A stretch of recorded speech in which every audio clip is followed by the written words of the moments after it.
Astaghfirullah. Assalamualaikum warahmatullahi wabarakatuh. Waalaikumsalam.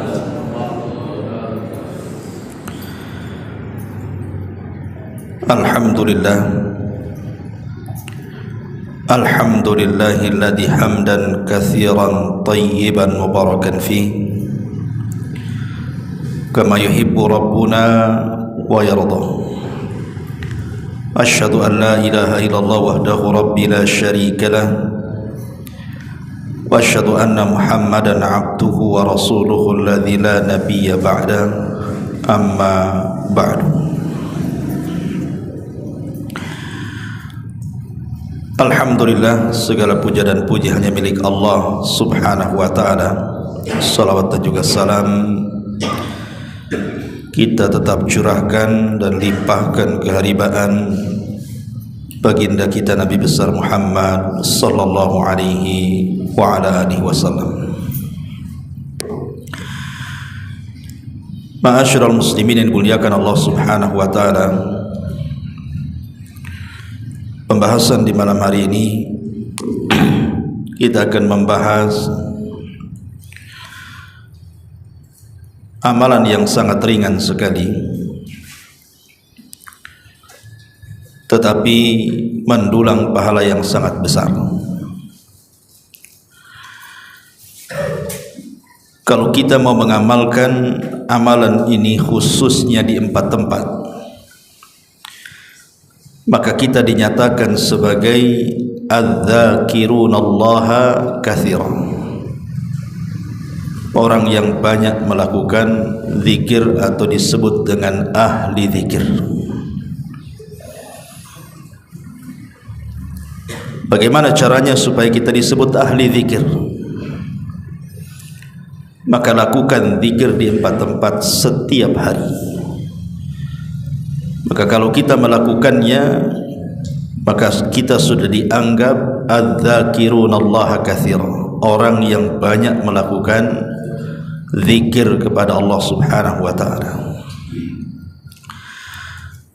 Ma'asyiral muslimin yang dimuliakan Allah subhanahu wa ta'ala, amalan yang paling mudah dari seluruh amalan yang Allah bebankan kepada kita adalah zikrullah azza wa jalla, berzikir kepada Allah azza wa jalla. Al-Imam Ibnul Qayyim rahimahullahu ta'ala ketika menyebutkan faedah zikir, beliau mengatakan anna dzikra yuyassirul abda wa huwa qa'idun ala firashihi wa fi suqihi wa fi hali sihhatihi wa saqamihi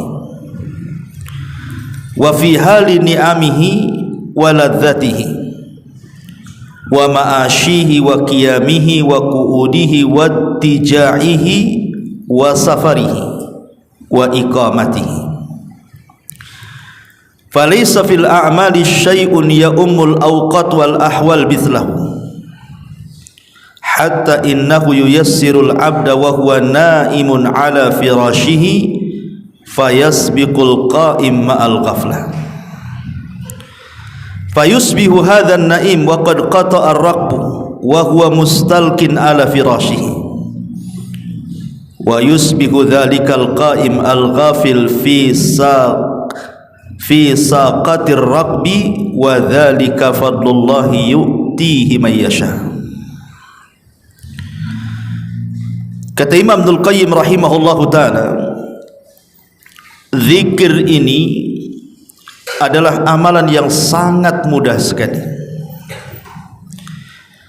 bisa dilakukan dengan duduk di atas pembaringan, bisa dilakukan di pasar, bisa dalam keadaan sehat ataupun sakit, bisa dalam keadaan diberikan nikmat ataupun tidak, bahkan bisa dilakukan dalam posisi berdiri, duduk, berbaring, safar ataupun ketika mukim. Maka tidak ada amalan yang mencakup seluruh waktu dan keadaan melebihi orang yang berzikir. Sampai zikir ini memberikan keutamaan orang yang tidur di atas pembaringannya lebih utama dibandingkan orang yang terjaga dalam perjalanannya. Dan itulah keutamaan yang Allah berikan kepada setiap hambanya yang dikehendaki. Subhanallah, ini perkataan bagus sekali. Ma'asyiral muslimin yang dimuliakan Allah Azza wa Jalla, kalau anda haji, anda harus mengumpulkan harta, kemudian harus lelah letih dalam perjalanannya.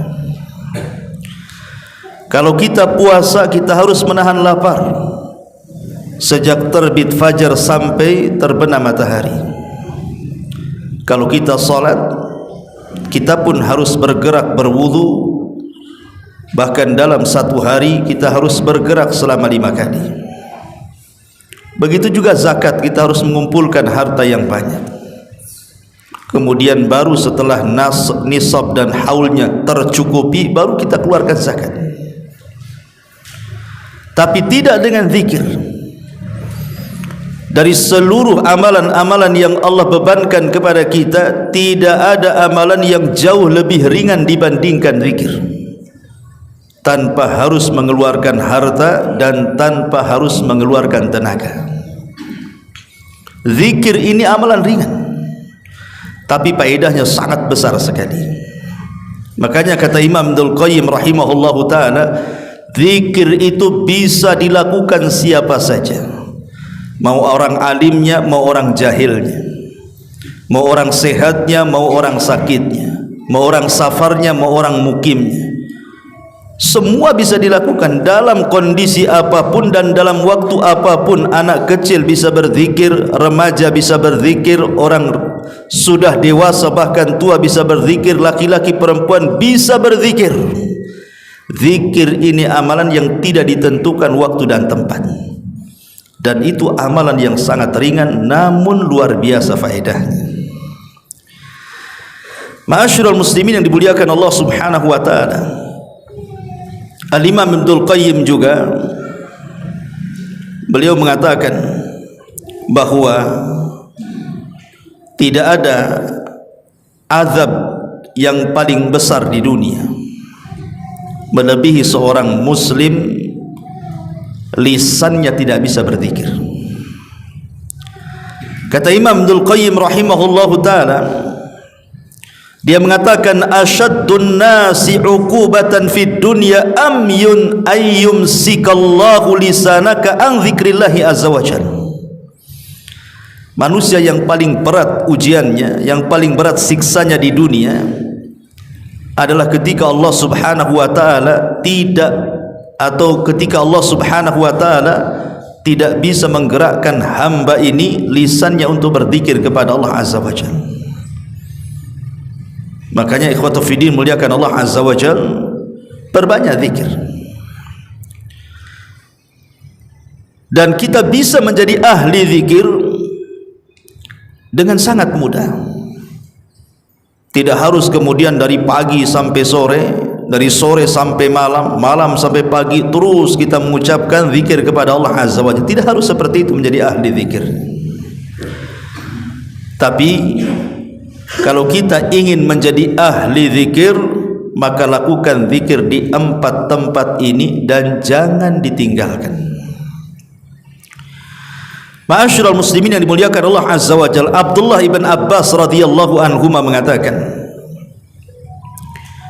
ketika memberikan catatan kepada ayat uzkurullaha dzikran katsira, berzikirlah kepada Allah dengan zikir yang banyak, maka beliau mengatakan, annahum yadhkurunallaha fi adbaris salawati wa ghuduwan wa ashiyan wa hiya adhkarus sabahi wal masai wa fil madhaji'i idza aradu an-naum wa kullama istayqadha min naumihi wa kullama ghada aw raha min manzilihi dzakarallaha azza wa jalla. Kata Imam Ibnul Qayyim rahimahullahu ta'ala, kalau kita ingin disebut ahli zikir, maka cukup anda berzikir di 4 tempat. Pertama, berzikirlah setiap selesai solat wajib. Jangan tinggalkan zikir selepas solat wajib. Satu. Kemudian yang kedua, wa ghuduwan wa asyiyah wa hiya adhkarus sabahi wal masi. Jangan tinggalkan zikir pagi dan petang. Ada namanya zikir pagi, ada namanya zikir petang. Kemudian yang ketiga, wa fil madhaji idza aradun nauma. Dan jangan tinggalkan zikir sebelum tidur. Jangan lupakan zikir sebelum tidur. Dan juga tentunya selepas bangun dari tidur.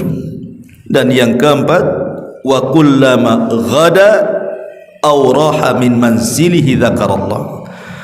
Atau setiap kita keluar rumah dan masuk rumah. Maka kalau kita mengerjakan 4 perkara ini, kata Abdullah ibn Abbas radhiyallahu anhuma, maka kita dianggap ahli zikir. Bahkan Imam Ibnu Salah rahimahullahu ta'ala, beliau mengatakan bahwa kita dianggap ahli zikir itu cukup 3 tempat saja, itu sudah dikatakan ahli zikir. Pertama, zikir selepas salat wajib. Yang kedua, zikir sebelum tidur. Dan yang ketiga, zikir pagi dan petang. Jadi cukup 3 ini saja, kata Imam Ibnu Salah, maka anda sudah dianggap ahli zikir. Dan Abdullah ibn Abbas menambahkan, setiap keluar rumah dan masuk rumah. Ma'asyiral muslimin yang dimuliakan Allah Subhanahu wa ta'ala, orang yang paling jauh dengan Allah adalah orang yang keras hatinya. Dan keras hati itu dikarenakan dia tidak pernah berzikir kepada Allah Subhanahu wa ta'ala. Ulama mengatakan, dawaul qalbi khamsatu asya. Obat kerasnya hati itu ada 5. Qiraatul Quran bitafakkur. Yang pertama, baca Quran tetapi bukan hanya dibaca, berusaha direnungkan. Yang kedua, wa khala'ul batni. Jangan kenyang-kenyang kalau makan, karena kenyang makan itu mengakibatkan kita mudah ngantuk, malas, sehingga kita dilupakan dari zikir. Kemudian yang ketiga, wa qiyamul laili, qiyamul lail.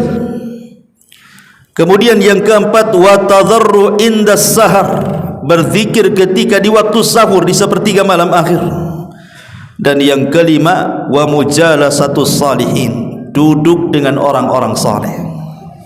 Inilah 5 perkara yang bisa menghilangkan kerasnya hati. Karena kerasnya hati itu dicela dalam Al-Quran, fawailun lil qasiyati qulubuhum min dzikrillahi ulaika fi dhalalim mubin. Maka celakalah yang sangat besar bagi mereka yang mengeras hatinya bagaikan batu dan mereka tidak mengingat Allah, maka mereka dalam kesesatan yang nyata, kata Allah. Ma'asyiral muslimin yang dimuliakan Allah Subhanahu wa ta'ala, makanya kedekatan seorang hamba dengan Allah itu ketika hati tenang. Ala bi dzikrillahi tatmainnul qulub. Ingatlah, dengan zikir itulah yang menjadi menenangkan hati kita, ikhwan. Artinya makna kebalikan daripada ayat ini, orang yang tidak pernah berzikir berarti tidak tenang. Ketika tidak tenang, banyak masalah yang dia akan hadapi. Orang kalau tidak tenang hatinya, masalah akan banyak, ikhwan. Makanya ada istilah para ulama itu, di antara penyebab terbesar datangnya banyak penyakit dalam badan itu karena tidak ada ketenangan dalam hati. Kenapa orang itu sampai kemudian datang penyakit gula, datang penyakit darah tinggi, kolesterol, macam-macam penyakit yang bahaya itu.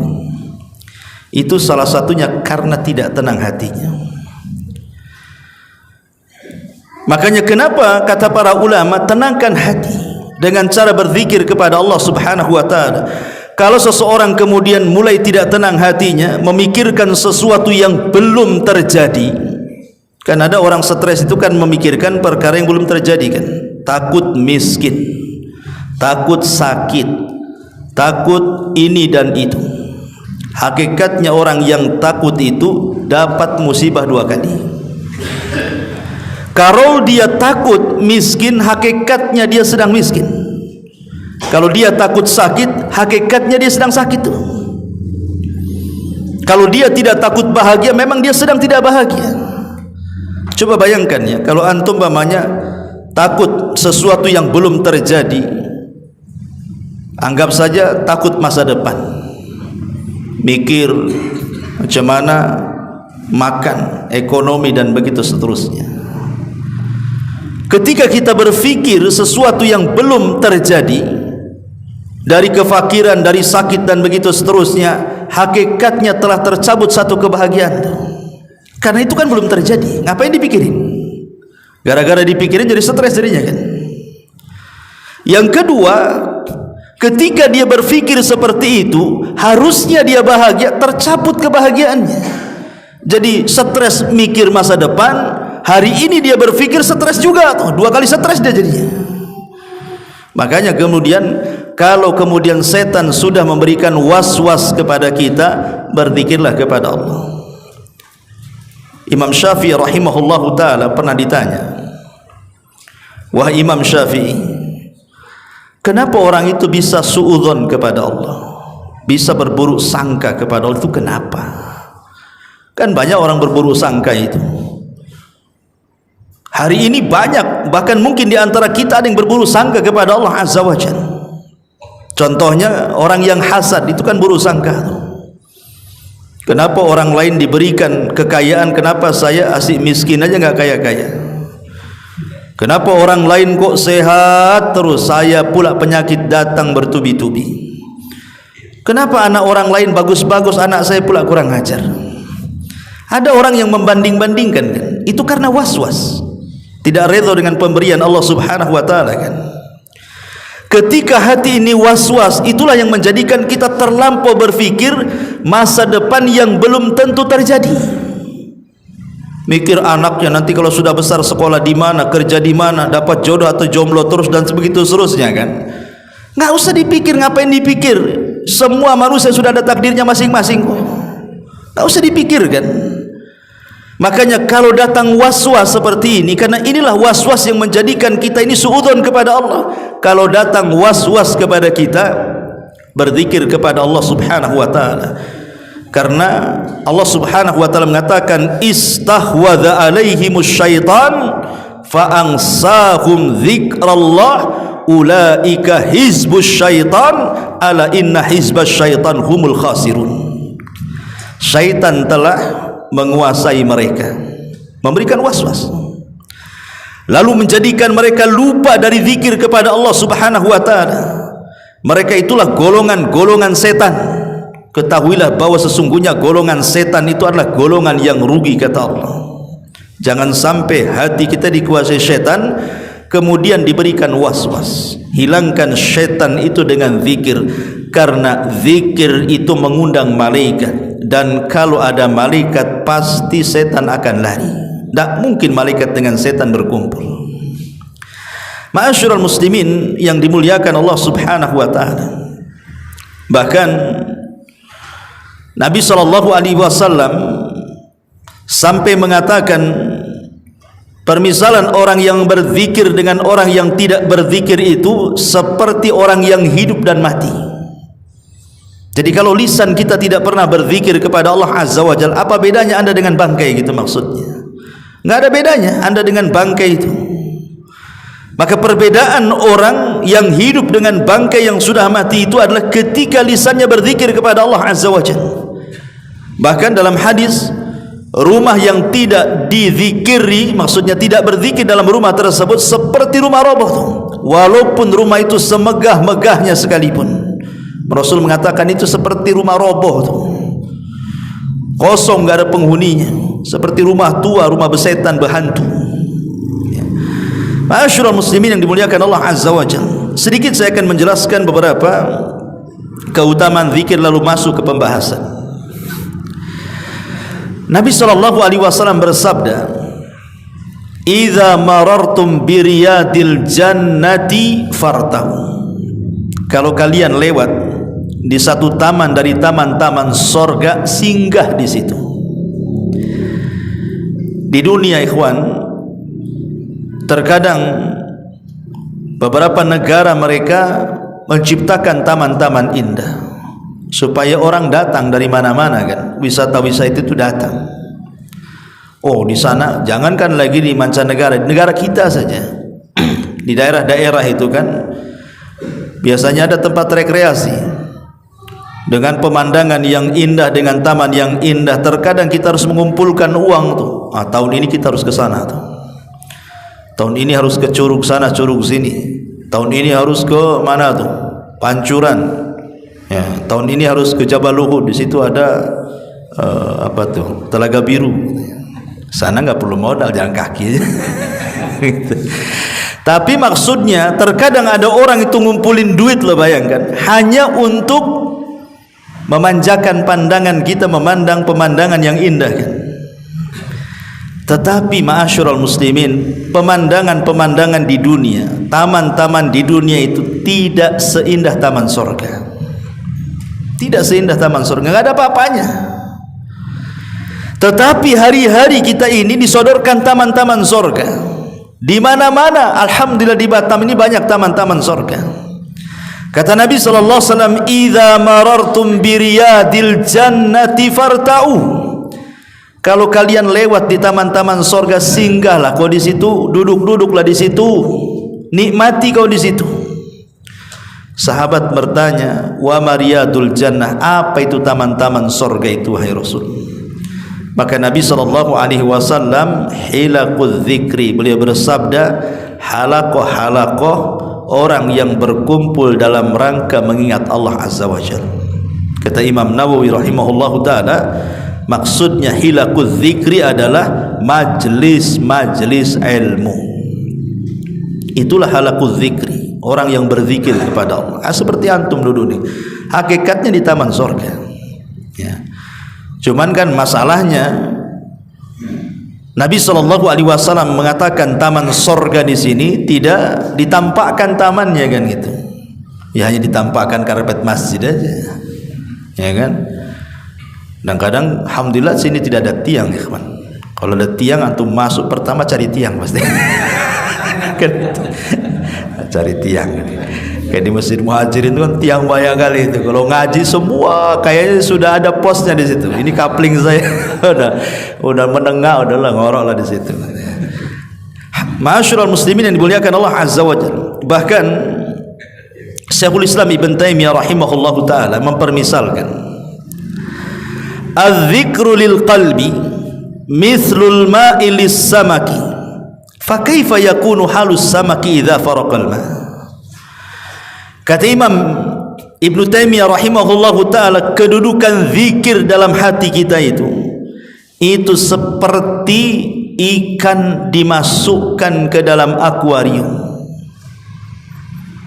Coba kalau ikan keluar dari air, maka dia akan loncat sana loncat sini kan. Tapi kalau dia sudah dimasukkan ke dalam air, tenang rasanya. Itulah kedudukan zikir kepada hati, bagaikan ikan di dalam air, tenang rasanya. Dia tidak kepo lagi. Tetapi orang yang jarang berzikir itu seperti antum nangkap burung liar, dimasukkan ke dalam sangkar. Burung liar antum baru tangkap, masukkan ke sangkar. Dia nggak kerasan di sangkar, biasa dihirup di alam liar. Pasti dia akan gerebak-gerebu kan, cari tempat keluar dari situ. Kecuali kalau burungnya udah lama di situ. Tapi kalau burung liar dimasukkan, mana dia kerasan dalam sangkar. Itulah orang yang berzikir dengan orang yang tidak berzikir. Antum yang biasa ngaji, memang betul-betul dari rumah itu niat ngaji ke sini. Insya Allah antum betahan di sini. Asal jangan lewat 2 jam aja. Ya. 1 jam lah biasa ngaji, bertahan lah antum di sini itu. Coba antum cari kawan enggak pernah ngaji. Aja tukang ojek tuh, enggak pernah ngaji. Atau siapalah antum dapat kawan, ayo kita ke Al-Fajri ngaji. Enggak akan kerasan dia. Enggak akan kerasan. Pasti pantatnya goyang-goyang gitu. Lama kali padahal baru 2 menit. Kenapa? Karena dia tidak pernah terbiasa dengan zikir dia. Orang yang tidak berbiasa zikir ya seperti itu jadinya tuh, gerak maunya pergi saja. Karena Ibnu Taimiyah rahimahullahu taala mempermisalkan kedudukan zikir dengan hati itu seperti ikan di dalam kolam. Dia akan senang, tenang gitu ya. Karena memang itulah tempatnya di situ. Ma'asyiral muslimin yang dimuliakan Allah Azza wa Jalla, hebatnya lagi ada sebuah hadis Nabi sallallahu alaihi wasallam bersabda, "Ala unabbiukum bi khairi min a'malikum wa azkaha inda malikikum wa arfauha fi darajatikum wa khairun lakum min infaqiz zahabi wal warid wa khairun lakum min an talqau aduwakum fatadribu a'naqahum wa yadribu a'naqakum." Faqalu bala ya Rasulullah. Faqala an-nabiy sallallahu alaihi wasallam dzikrullahi azza wa jalla. Kata Nabi SAW di hadapan para sahabatnya, maukah ku beritahu kalian satu dengan amalan terbaik yang kalian amalkan. Dua, amalan ini bisa membersihkan hati-hati kalian di hadapan Rabb kalian. Tiga, amalan ini bisa mengangkat derajat-derajat kita kelak di surga Allah Subhanahu wa taala. Kemudian sudah 3 tuh, 4. Dan amalan ini jauh lebih baik dibandingkan Anda keluarkan emas dan perak kemudian Anda sumbangkan semuanya. Kemudian yang kelima, dan amalan ini jauh lebih baik dibandingkan berjihad Anda membunuh musuh atau Anda dibunuh musuh. 5 perkara ya kawan. Amalan terbaik bisa membersihkan hati kita di hadapan Allah, bisa mengangkat derajat kita di sorga, bisa mendapatkan amalan yang pahalanya jauh lebih baik daripada infak emas dan perak, dan juga yang kelima pahalanya jauh lebih baik dibandingkan jihad. Ya, luar biasa amalan apa ini? Maka Nabi SAW ditanya, apa itu Rasul amalan itu? Kok hebat kali bisa mendapatkan 5 keutamaan sekaligus ya? Maka Nabi SAW mengatakan, zikrullahi ta'ala, cukup berzikir. Sekali antum duduk, astaghfirullah, astaghfirullah, astaghfirullah, subhanallah, subhanallah, alhamdulillah, Allahu akbar, la ilaha illallah. Cukup duduk 5 menit saja, Anda sudah mendapatkan 5 keutamaan ini. Coba, amalan terbaik bisa membersihkan hati, bahkan bisa mengangkat derajat kita di sorga, lebih baik daripada amalan infak emas dan perak, bahkan lebih baik dibandingkan jihad. Bukan amalan ringan, tapi pahalanya luar biasa. Tapi tidak juga kita ini tertarik dengan zikir ini. Zikir ini kan bisa antum lakukan, hatta ketika ngaji seperti ini antum bisa berzikir. Antum pulang dari sini di jalan dalam motor itu juga bisa zikir. Ibu-ibu ketika jalan ke pasar, ketika di pasar, ketika memasak, ketika menyusui, ketika tidur, semua bisa dilakukan kan? Tapi itulah kadang-kadang syaitan tidak suka orang yang lisannya berzikir kepada Allah, maka disibukkan dengan perkara-perkara syahwat dan syubhat. Disibukkan dengan handphone itu. Hari ini kan zikirnya zikir handphone. Duduk nengok YouTube kan. Nanti selesai ganti YouTube lain lagi, ganti YouTube lain. Apalagi yang para main TikTok pula kan itu. Main TikTok kawan kan. Sekarang kan musim tuh main TikTok, Instagram apalah kan. Satu hari dia pegang handphone. Allah tidak ingat nggak ada masalah, tapi handphone jangan sampai tidak ingat kan di sekarang ini. Coba bayangkan kalau seandainya nih handphone lupa di rumah, wah dah macam-macam pikiran kita itu. Balik kita ngambil handphone. Tapi kita lupa berzikir kepada Allah Subhanahu wa taala, enggak peduli. Pada Allah Subhanahu wa taala dengan sangat tegas dalam Al-Qur'an itu. Bagaimana Allah Subhanahu wa taala katakan, wala takunu kalladzina nasullaha fa ansahum anfusahum ulaika humul fasiqun. Dan janganlah kamu seperti orang-orang yang melupakan Allah, lalu Allah menjadikan mereka lupa kepada mereka sendiri. Mereka itulah orang-orang fasik. Kan? Dibilang orang fasik. Ya. Jadi Allah melupakan kepada diri kita sendiri gitu kan. Dan kenyataannya kalau orang sudah megang handphone memang lupa kan? Lupa. Bahkan yang lebih parah itu rasa malu hilang, kawan. Dulu zaman belum ada handphone, kawan, kalau ada orang tertawa sendiri itu kita bilang gila. Gila. Kenapa? Ketawa sendiri. Sekarang orang handphone tuh di halayak ramai, tak tengok apa, ketawa dia sendiri kan. Enggak dibilang gila. Karena sama-sama gila dengan sampingnya juga main handphone, masalahnya kan gitu. Tak mungkin orang gila bilang gila sama orang gila kan itu. Oh, semuanya gila. Hilang rasa malunya tuh. Nauzubillah. Ya. Bahkan saya lihat tuh, pernah lewat ya di gang itu, di perumahan. Ada perempuan, ya, dia joget-joget, nggak ada musik apa, joget aja. Saya bilang, orang ini kok ngapain joget-joget sendiri? Rupanya ada handphone di depan. Oh, joget depan handphone, mungkin lagi main TikTok mungkin dia kan. Kita tidak tahu juga. Kok ada kalau orang joget-joget dulu dibilang gila orang dulu. Nah, sekarang nggak bisa. Ya, sekarang orang gila dibilang waras, orang waras dibilang gila. Kan itu dibalik sekarang kehidupan dunia ini. Ma'asyiral muslimin yang dimuliakan Allah Subhanahu wa taala. Para ulama berselisih pendapat memang tentang kapan orang itu disifatkan sebagai adz-dzakirin Allah katsira, ahli zikir. Kapan orang itu dikatakan ahli zikir? Memang terjadi khilaf ulama. Pertama, tadi pendapat Abdullah ibn Abbas radhiyallahu anhuma dan pendapat Imam Ibnu Salah bahwa cukup orang itu dikatakan ahli zikir kalau tidak meninggalkan zikir di 3 tempat atau di 4 tempat. Kalau Ibnu Salah mengatakan 1 zikir sebelum tidur, 2 zikir pagi dan petang, 3 zikir selepas salat wajib.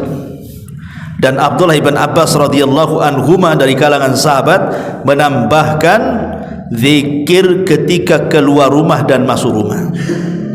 Kalau kita tidak meninggalkan 4 perkara ini, zikir sebelum tidur, zikir ketika pagi dan petang, zikir ketika keluar dan masuk ke dalam rumah, dan zikir selepas solat wajib, maka anda dikatakan adz-dzakirunallaha katsira, ahli zikir. Dan ahli zikir itu, ikhwan, selebritis langit. Antum akan disebut-sebut nama antum di atas langit sana. Allah akan menyebut kita di hadapan para malaikat, Jibril, Mikail, Israfil, semua malaikat. Nama kita itu masyhur di langit. Itu ahli zikir itu. Memang dia tidak masyhur di dunia, tapi dia masyhur di langit. Itulah selebritis langit.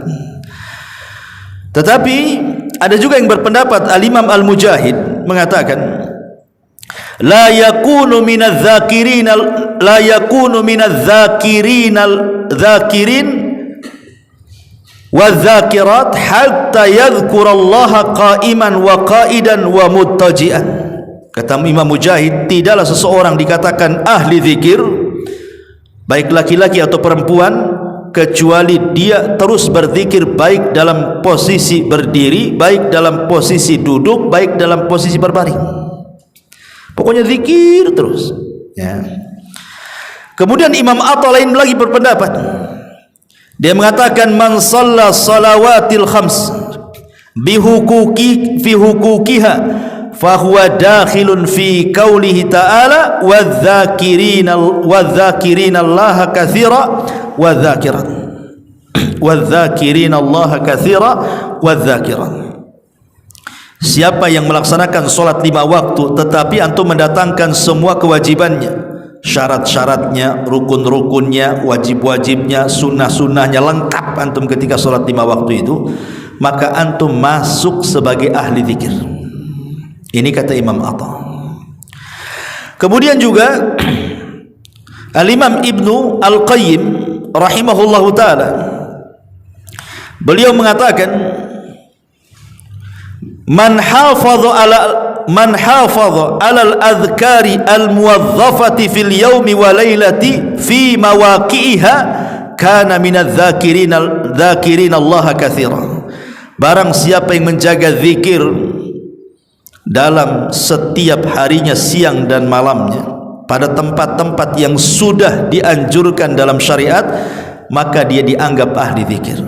Contohnya umpamanya antum bangun tidur, sebelum tidur antum zikir, bangun tidur antum zikir, kemudian ketika hendak makan antum berzikir, selepas makan antum berzikir, masuk WC antum berzikir, keluar WC antum berzikir, pakai pakaian antum berzikir, masuk pasar antum berzikir.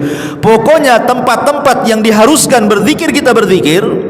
Kata Imam Ibnul Qayyim, barulah kita dianggap ahli zikir.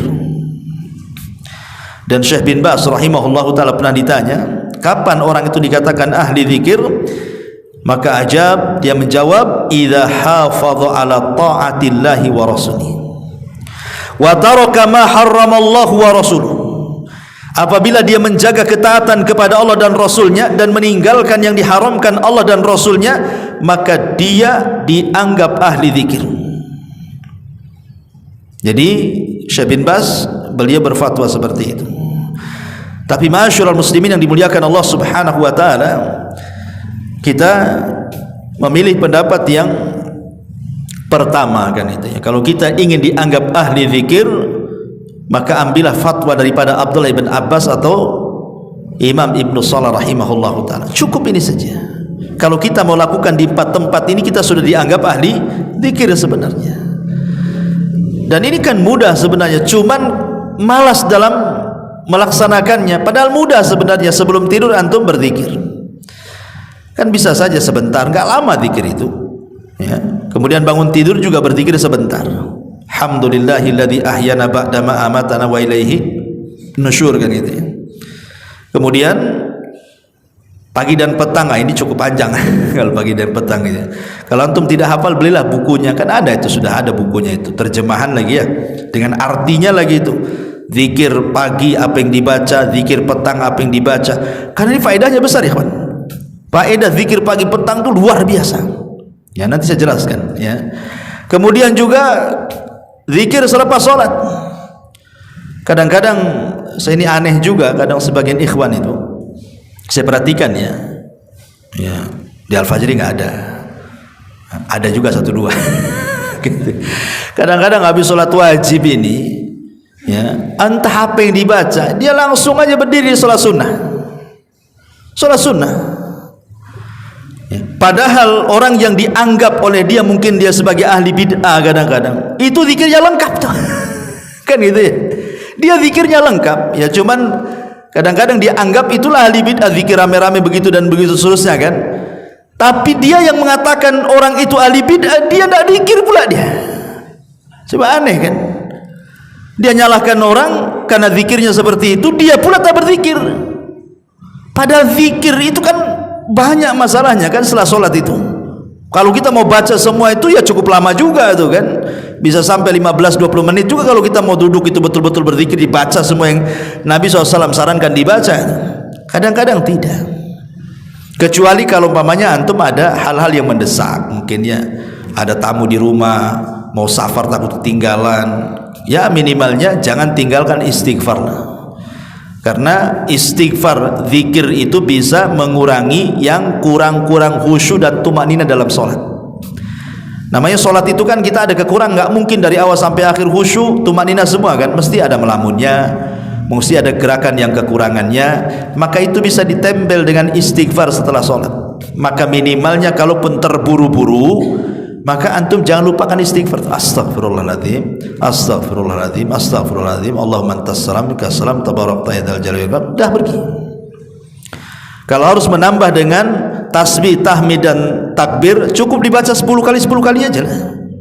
Tidak harus 33 kali.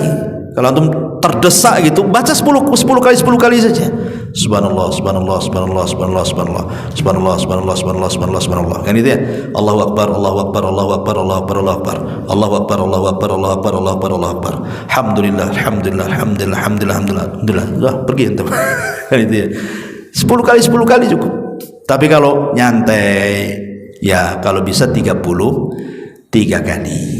Ya, tasbih 33, tahmid 33, kemudian juga takbir 33 genapkan dengan la ilaha illallah 100, atau bisa juga dengan tasbih 33, tahmid 33, takbir 34, 100 juga ya.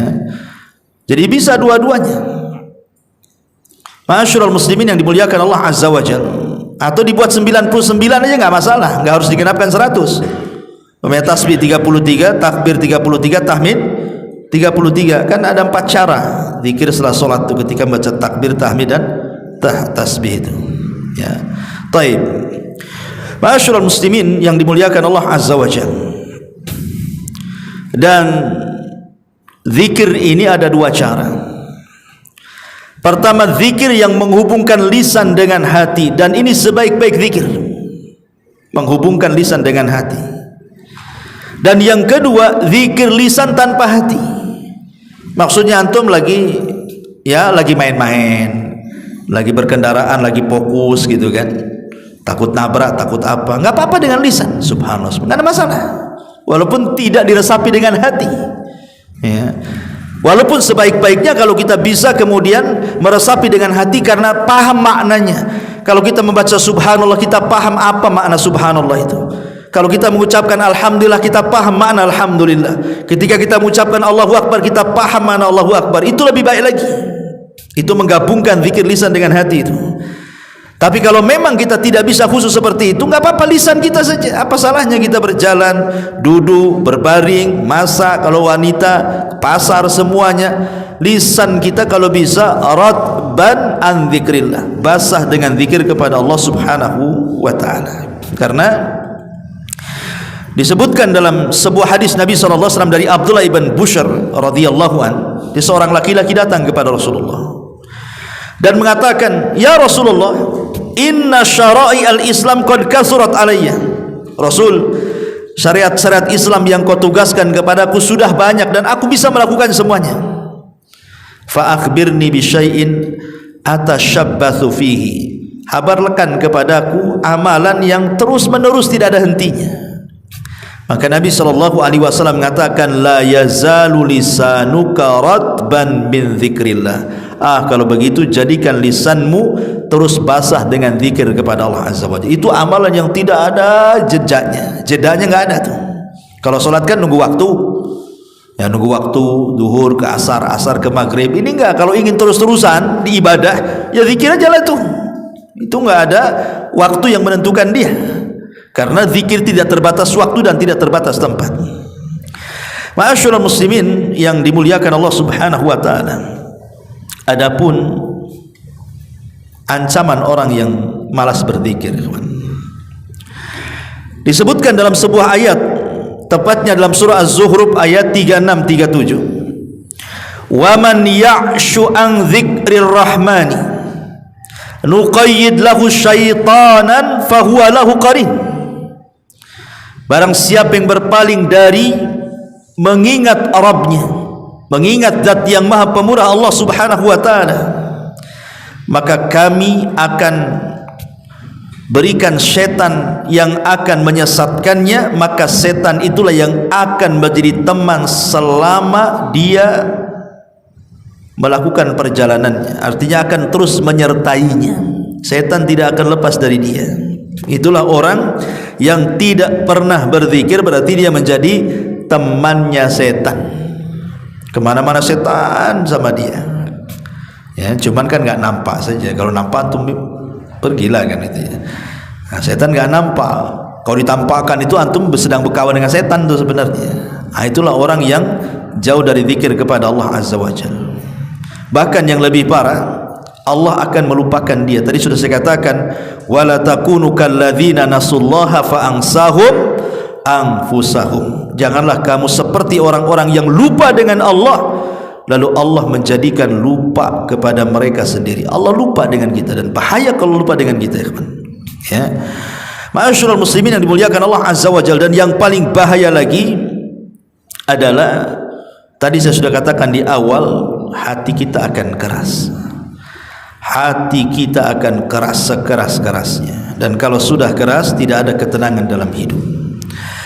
Taib, sedikit kita akan bicara soal Apa sih faedah zikir itu?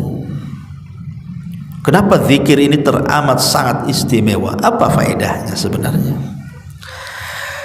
Ma'asyiral muslimin yang dimuliakan Allah Azza wa Jalla, saya tidak menyebutkan nomornya, angka, karena banyak. Kita akan sebutkan begitu saja.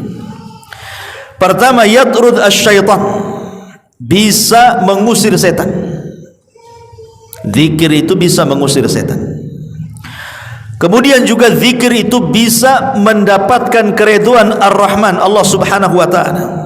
Jadi Allah akan memberikan keridhaannya kepada kita. Dan kalau Allah sudah redha kepada kita, ikhwan, selesai urusan. Kalau Allah sudah redha dengan kita, pasti sesuatu yang kita minta pasti Allah kasih. Orang kalau sudah cinta dengan kita, ikhwan, apapun yang kita minta pasti dikasih. Walillahil matsalul a'la. Kemudian juga zikir bisa yuzilul ham wal gham anil qalbi, bisa menghilangkan stres, bingung, kesulitan dunia bisa hilang dengan zikir. Makanya ada hadis Nabi mengatakan apa? Man lazimal istighfar ja'alallahu min kulli hamin faraja wa min kulli dhikin makhraja wa razaqahu Allahu min haitsu la yahtasib. Siapa yang melazimkan membaca astaghfirullah, astaghfirullah, astaghfirullah, Allah akan lapangkan hatinya yang sempit, Allah akan uraikan permasalahannya yang sulit, dan Allah akan berikan rizki dari arah yang tidak disangka-sangka. Yakin itu. Kalau kita banyak istighfar, ikhwan, pasti kesulitan kita sedikit demi sedikit terurai. Kemudian zikir juga yuqawwil qalba wal badan, bisa menguatkan hati dan badan. Seperti zikir apa? La haula wala quwata illa billah. Kalau kita yakin, kalau kita selalu membaca la haula wala quwata illa billah, ikhwan, ini bisa mengobati penyakit, ikhwan. Ketika Allah Subhanahu wa taala menciptakan arsy, kemudian Allah menciptakan malaikat pemikul arsy, apa kata Allah? Tugas kamu mikul ini, katanya. Kata malaikat arsy, mana sanggup saya memikul makhluk sebesar ini, kata malaikat arsy ini. Padahal besarnya malaikat arsy itu, kakinya sampai ke dasar bumi yang paling dalam, kemudian badannya menjulang melewati langit pertama sampai ke 7, sampai ke kursi, sampai ke sidratil muntaha, sampai ke sorga, sampai tanduknya. Itulah yang memikul arsy itu. Segede gitu malaikat arsy, dan itu jumlahnya 8. Mereka gak sanggup. Kemudian Allah Subhanahu wa taala, kalau begitu ucapkan la haula wala quwata illa billah. Tidak ada daya dan kekuatan kecuali milik Allah. Maka malaikat pemikul arsy, mereka berzikir dengan la haula wala quwata illa billah, tiba-tiba Allah berikan kekuatan, dia bisa memikul arsy. Dari sini kata para ulama, kalau kita yakin dengan kalimat la haula wala quwata illa billah, dan itu jadikan zikir kita setiap hari, maka ini bisa menguatkan badan seperti kuatnya malaikat arsy pemikul ketika memikul arsy itu. Ya, cobalah kita berobat dengan cara berzikir. Kenapa kita tidak coba? Kalau kita sakit, baca la haula wala quwata illa terus gitu ya. Ini bisa menyehatkan badan, mencerdaskan pikiran. Ya. Karena di antara manfaat zikir itu yuqawwil qalba wal badan. Hati akan kuat, badan juga bisa kuat tuh. Kemudian juga yunawwil al-wajh wal qalb. Orang yang suka berzikir kepada itu bercahaya hatinya, bercahaya wajahnya, tidak suram, karena dia selalu mengingat Allah Subhanahu wa taala. Orang yang sering ibadah, nampak wajahnya.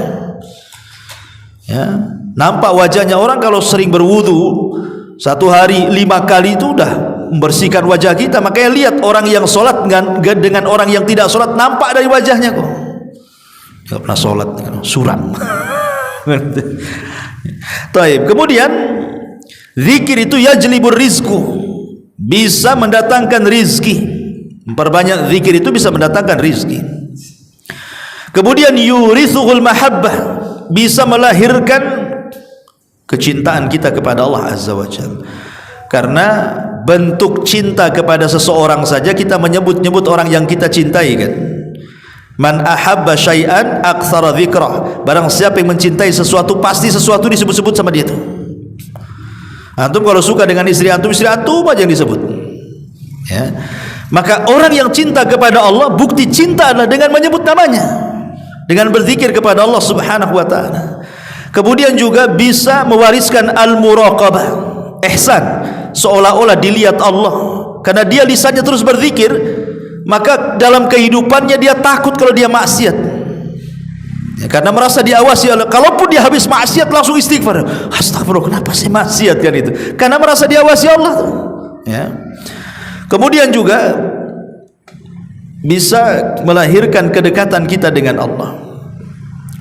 Kemudian juga bisa menghidupkan hati. Saya katakan tadi, bisa menghidupkan hati, karena orang yang tidak berzikir di hatinya mati. Ketika hatinya mati susah mendapatkan nasihat. Makanya kalau kita ingin mudah mendapatkan nasihat, mudah mendapatkan hidayah, perbanyak zikir. Karena itu akan menghidupkan hati kita. Karena orang yang susah dinasihati itu jarang zikir itu. Kalau orang dinasihati itu paling susah sekali kan.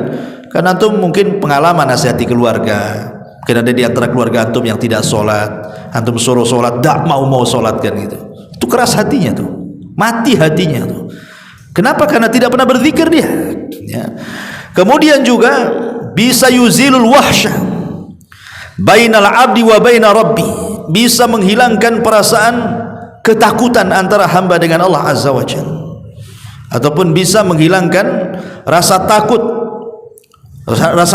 yang bersangatan kepada perkara-perkara dunia, dan dia akan tenang hatinya karena dia yakin ada Allah Subhanahu wa taala. Orang kalau bersandar kepada Allah, hilang rasa takutnya, kawan. Kenapa? Allah zat yang maha kuat, Allah zat yang maha kaya, Allah zat yang maha bisa melakukan segala-galanya, ala kulli syai'in qadir. Tapi kalau antum bersandar kepada pejabat turun, habislah antum. Antum bersandar kepada uang ludas, miskinlah, streslah antum. Antum bersandar kepada jenderal purnawirawan, antum lebih parah lagi kan itu, nggak ada backing lagi. Makanya kalau orang bersandar kepada Allah, Allah zat yang maha kuat, dia bisa menyakiti seluruh makhluknya, tapi makhluk tidak bisa menyakiti Allah Azza wa Jalla. Ya, kalau kita cari backing di dunia saja pasti cari backing yang kuat kan. Antum mau cari pengacara, tidak mungkin lah asal-asalan, pasti kalau bisa lawyer yang kondang, yang sering menang di pengadilan kan, supaya menang. Tetapi dibandingkan dengan Allah, mereka tidak ada apa-apanya, mereka makhluk Allah Azza wa Jalla. Kemudian juga zikir ini salah satu munjiat min adzabillah, penghilang ataupun penyelamat dari azab Allah Subhanahu wa taala. Bahkan zikir sababun nuzulis sakinah, sebab turunnya ketenangan hidup. Tadi saya suka katakan di awal, hari ini ikhwan, banyak orang stres itu masalahnya apa? Masalah ekonomi kan? Saya sudah jelaskan. Padahal harta itu nikmat Allah paling rendah. Harta benda yang kita miliki itu nikmat Allah yang paling rendah. Tapi nikmat Allah yang paling tinggi itu apa? Kesehatan. Dengan kesehatan itu kita bisa melakukan nikmat iman dan Islam. Ya.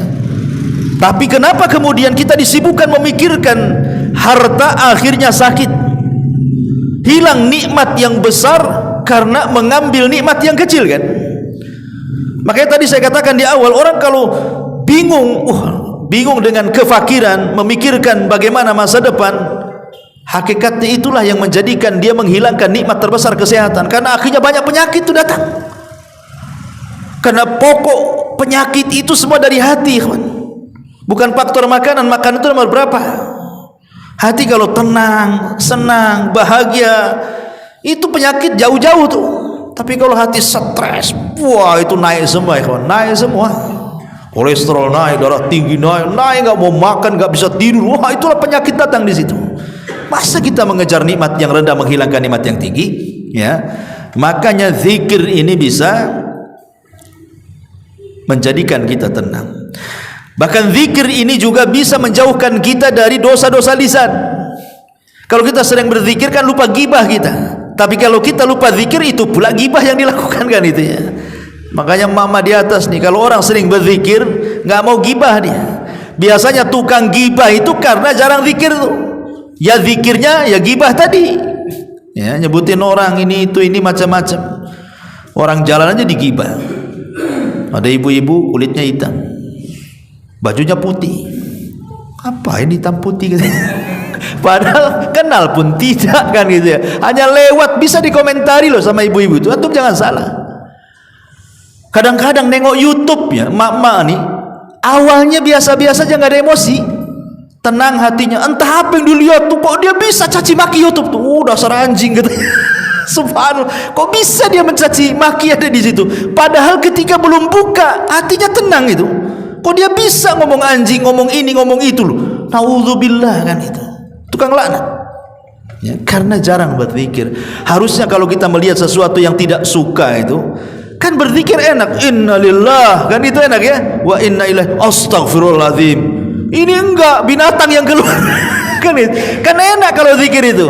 Oh, ketika melihat pemandangan, subhanallah, kan enak tuh. Ketika melihat orang jahat, wah, astagfirullahaladzim. Jadi enak gitu. Ini dia yang keluar, bukan itu. Ya, kalau kita nengok semua ini, hati-hati nih. Yang tadinya nggak punya dosa, gara-gara itu punya dosa jadinya. Tapi orang yang berzikir kepada Allah pasti akan dilupakan dari ghibah, namimah, dusta dan begitu seterusnya. Dan di antara faedah zikir juga ikhwan, kita ini sedang bermajlis di majlisnya para malaikat. Seperti kita sekarang ini kan majlis malaikat, ikhwan. Malaikat datang, di atas kepala antum ada malaikat, antum nggak nengok saja, sampai ke langit malaikatnya itu. Kemudian yang paling di atas itu ditanya sama Allah tuh, ngapain kau di sini, bahasa saya tuh. Begini hamba, di bawah ada hambamu yang sedang berzikir kepadamu. Kata Allah, apa yang mereka minta? Mereka minta sorga. Maka Allah mengatakan, ku kabulkan permintaannya. Makanya Rasul mengatakan, man salaka tariqan yaltamisu fihi ilman sahhalallahu bihi tariqan ilal jannah. Siapa yang melangkahkan kaki belajar agama, berarti sudah memudahkan langkahnya ke sorga. Termasuk juga orang yang berzikir ini, ma'asyiral muslimin yang dimuliakan Allah Subhanahu wa taala, anna fi qalbi khullatun wa wafaqatun la yasudduha syai'ul batta illa dzikrullah. Dalam hati seseorang itu terkadang ada hal-hal yang mengganjal dan tidak bisa dibuka pintu ganjalan kecuali dengan zikir. Kadang dalam hari-hari tertentu antum dapat masalah kan, rasanya nggak bisa keluar dari masalahku, stres sekali, nggak bisa, kayak kiamat nih, kiamat besar nih kayaknya. Ada waktu-waktunya antum akan mengalami itu, di mana antum akan mengalami masalah yang nggak bisa keluar dari situ, kayaknya susah untuk menenangkan hati itu. Maka kata para ulama, tidak ada pintu untuk keluar kecuali zikir. Kalau antum mengalami masalah hebat, nggak bisa keluar dari situ kayak kiamat, perbanyak zikir saja. Ya, nanti lama-lama tenang terurai, nanti akan jernih pikirannya. Ma'asyiral muslimin yang dimuliakan Allah Subhanahu wa taala, termasuk juga zikir ini ra'sus syukri. Orang yang banyak berzikir hakikatnya dia telah melakukan inti daripada syukur. Inti daripada syukur adalah zikir kepada Allah. Kenapa? Karena fama syakarallaha ma lam yadhkuruhu. Anna dzikra ra'sus syukri. Fama syakarallaha ma lam yadhkuruhu. Orang yang tidak pernah bersyukur kepada Allah, hakikatnya dia tidak pernah berzikir. Karena di antara zikir itu ucapan alhamdulillah, dan itu bentuk syukur kan. Berarti orang kalau tidak pernah mengucapkan alhamdulillah, selamanya tidak bersyukur dia. Harusnya, kata ulama, lafaz yang paling bisa untuk supaya nikmat kita tidak hilang, minimalnya walaupun tidak bertambah tapi tetap. Ya, kalau seandainya okelah Allah tidak menambah nikmat kita, tetapi tidak menghilangkan nikmat kita, maka lafaz yang bisa menetapkan nikmat kita adalah lafaz alhamdulillah. Kalau kita sering mengucap alhamdulillah, minimalnya nikmat kita walaupun tidak bertambah tapi juga tidak berkurang. Ucapkan alhamdulillah, ini bentuk syukur kita kepada Allah Azza wa Jalla. Karena penduduk sorga juga pertama kali masuk ke dalam sorga itu yang diucapkan, alhamdulillahilladzi hadana li hadza wa ma kunna linahtadiya laula an hadanallah. Ini ucapan pertama di sorga, alhamdulillah. Ya. Kemudian juga anna akrama al khalqi ala Allah minal muttaqin ma la yazal lisanuhu ratban bi dzikrillah. Orang yang paling mulia adalah orang yang bertakwa selama lisannya tidak pernah kering untuk berzikir kepada Allah. Kemudian juga anna dzikru aslul mualati lillah. Zikir itu asal kita ini bermualah, artinya meletakkan loyalitas kita kepada Allah Azza wa Jalla. Dan zikir juga bisa cepat mendapatkan nikmat dan bisa mencegah bahaya. Zikir itu bisa mencegah bahaya. Kalau antum lagi naik motor, lagi naik mobil, lagi di kendaraan, antum zikir saja. Ya, karena yang namanya di jalan itu kita tidak tahu ada bahaya atau enggak. Atau antum mungkin di laut, kita tidak tahu karam atau tidak ininya nelayan ini kan, kapalnya bisa saja ombak besar, kita tidak tahu. Ya, itu sebenarnya bisa diselamatkan dengan berzikir kepada Allah Azza wa Jalla. Kemudian juga zikir kepada Allah Azza wa Jalla adalah termasuk as-sabiquna min baini amalil akhirah. Termasuk as-sabiqun, orang yang berlomba-lomba bersegera dari amal-amal akhirat. Seolah-olah begini, ikhwan. Kalau antum ini sama-sama ngaji di sini, sama-sama ngaji, sama-sama duduk. Tapi yang satu ya dengerin saja. Ya, tapi yang satu kadang-kadang dia selingi dengan zikir ketika mungkin ustadznya minum, astagfirullah, alhamdulillah. Nah, udah kalau ngomong didengerin lagi. Ya, pokoknya tadi sebelum ustadznya datang berzikir, yang satunya ya nunggu aja. Maka orang yang talabul ilmi dengan berzikir masuk surga duluan tuh. Walaupun sama-sama dari rumah ke sini. Atau antum pulang dari sini sama-sama habis ngaji, yang satu naik motor, yang satu naik motor juga. Satu perumahan, yang satu zikir, yang satu tidak. Yang zikir ini duluan dia masuk surga tuh. Karena Rasul yang mengatakan sabaqal mufarridun, sabaqal mufarridun. Sungguh telah mendahului kita al-mufarridun. Rasul mengatakan, ditanya siapa mufarridun itu Rasul? Adz-dzakirunallaha katsiran wadz-dzakirat. Perempuan dan laki-laki yang banyak berzikir. Kemudian juga zikir adalah lazzatun azimatun, kelezatan yang luar biasa. Ya. Zikir itu sebenarnya kalau kita terus dengan menghadirkan hati dengan penuh kehusyuan, maka kita akan mendapatkan kelezatan zikir sebagaimana kita mendapatkan kelezatan mendengar musik. Masalahnya kita enggak pernah berzikir tapi mendengar musik terus-terusan, sehingga tidak akhirnya mengatakan saya lebih suka dengar musik. Apalagi kalau pakai instrumen-instrumen gitu ya, yang sedih, yang ini, yang itu. Kadang-kadang ada zikir yang diselingi musik, sebenarnya dia bukan terharu dengan zikirnya, tapi musik yang menyertai zikirnya. Kan itu ya? Kan ada orang yang ceramah atau apa gitu ya, ya kalau tanpa musik kita dengerin ya kayaknya ya gini-gini aja, rata aja ya bahasanya ya. Tapi ketika dikasih backsound musik, kayaknya lebih khusyuk dengerin itu. Sebenarnya ada khusyuk bukan dengar kajiannya, tapi musik yang menyertainya sebenarnya. Karena tidak mungkin musik dengan Quran itu bersatu. Ya. Masyaallah muslimin yang dimuliakan Allah, ini bahaya ini. Jadi antum bisa meneteskan air mata itu karena instrumennya kan gitu ya, bukan karena isi daripada ceramahnya. Masyaallah muslimin yang dimuliakan Allah Azza wa Jalla. Kemudian zikir juga sababul tasdiqir, itu sebab yang paling besar kita lebih bisa membenarkan Allah Subhanahu wa taala, dan yang lebih besar dibandingkan itu bahwa zikir adalah menyebabkan kita masuk ke dalam surga Allah Subhanahu wa taala. Wallahu a'lam bishawab. Saya kira ini yang bisa sampaikan, karena juga waktu cepat, enggak terasa gitu ya, sudah 1 jam lebih. Biasa sampai jam 9. Kalau diselesaikan jam 9 itu jadi 1 jam setengah jadi. Kalau setengah 10 2 jam kan itu. Nah, kalau 2 jam itu ya enggak paham antum sanggup atau enggak sanggup. Saya yakin enggak sanggup ya. Subhanallah bihamdika asyhadu an la ilaha illa anta astaghfiruka wa atubu ilaik. Allahu taala alam. Assalamualaikum warahmatullahi